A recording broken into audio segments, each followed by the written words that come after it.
السلام علیکم ورحمۃ اللہ وبرکاتہ نحمده ونصلی علی رسولہ الکریم اما بعد۔ آج کا سبق سن لیجئے، سبق نمبر 515۔ یہ بھی 2 in 1 سبق ہے اور اصلاحی سبق ہے۔ عن جابر بن عبد اللہ رضی اللہ عنہما قال قال رسول اللہ صلی اللہ علیہ وسلم المجالس بالامانہ الا 3 مجالس سفک دم حرام او فرج حرام او اقتطاع مال بغیر حق۔ الحدیث رواہ ابو داود۔ ترجمہ، زبردست حدیث ہے، دھیان سے سنیے۔ حضرت جابر ابن عبداللہ رضی اللہ تعالیٰ عنہما روایت کرتے ہیں کہ رسول اللہ صلی اللہ علیہ وسلم نے ارشاد فرمایا، مجلسیں امانت ہیں، ان میں کی گئی راز کی باتیں کسی کو بتانا جائز نہیں، سوائے 3 مجلسوں کے کہ وہ امانت نہیں ہے بلکہ دوسروں تک ان کا پہنچا دینا ضروری ہے۔ نمبر 1، وہ مجلس جس کا تعلق ناحق خون بہانے کی سازش سے ہو، کسی کو قتل کرنے کی سازش ہو، کسی جگہ فتنہ فساد چلانے کی سازش ہو، وہ مجلس امانت نہیں ہوتی بلکہ دوسروں کو بتا دو۔ نمبر 2، دوسری وہ جس کا تعلق زنا کاری سے ہو۔ نمبر 3، وہ تیسری وہ مجلس جس کا تعلق ناحق کسی کا مال چھیننے سے ہو۔ اچھا، یہ بات یاد رکھنا، اس میں ہر قوم کا آدمی شامل ہے۔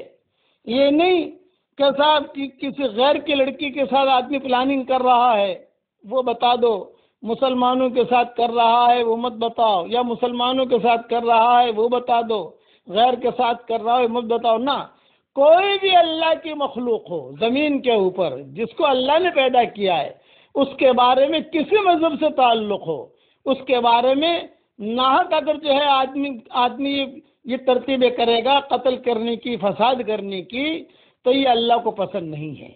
اسی طریقے سے کسی لڑکی کے ساتھ بھی زنا کی ترتیب بنائے گا، چاہے وہ مسلمان ہو، غیر مسلم ہو، یہودی ہو، یہ اللہ کو پسند نہیں ہے۔ اسی طریقے سے کسی کا مال چھیننے کی کوئی تدبیر کرے گا، چاہے مسلمان کا مال ہو، چاہے غیر مسلم کا مال ہو، یہ اللہ کو پسند نہیں ہے۔ اس لیے یہ چیزیں اللہ کو پسند نہیں ہیں۔ حضور صلی اللہ علیہ وسلم نے فرمایا کہ اس قسم کے مشورے مت کرو، اور اگر تنہائی میں کوئی پلاننگ کرتا ہے اسے جو ہے عام کر دو۔ مختصر سی تشریح سن لو۔ حدیث شریف میں ان 3 باتوں کا ذکر بطور مثال کے ہے۔ مقصد یہ ہے کہ اگر کسی مجلس میں کسی معصیت اور ظلم کے لیے کوئی مشورہ کیا جائے اور تم کو بھی اس میں شریک کیا جائے تو پھر ہرگز اس کو راز میں نہ رکھو۔ یہ تشریح معارف الحدیث سے لی گئی ہے۔ اس لیے بہت زیادہ، بہت اہتمام کے ساتھ، اچھائی کے ساتھ اپنی زندگی گزارنے کی کوشش کیجیے۔ اب میرے ساتھ پڑھ لیجیے، ان صلاتی و نسکی و محیای و مماتی للہ رب العالمین لا شریک لہ۔ میری نماز، میری قربانی، میرا جینا، میرا مرنا، یہ اللہ کے لیے ہے جس کا کوئی پارٹنر نہیں ہے۔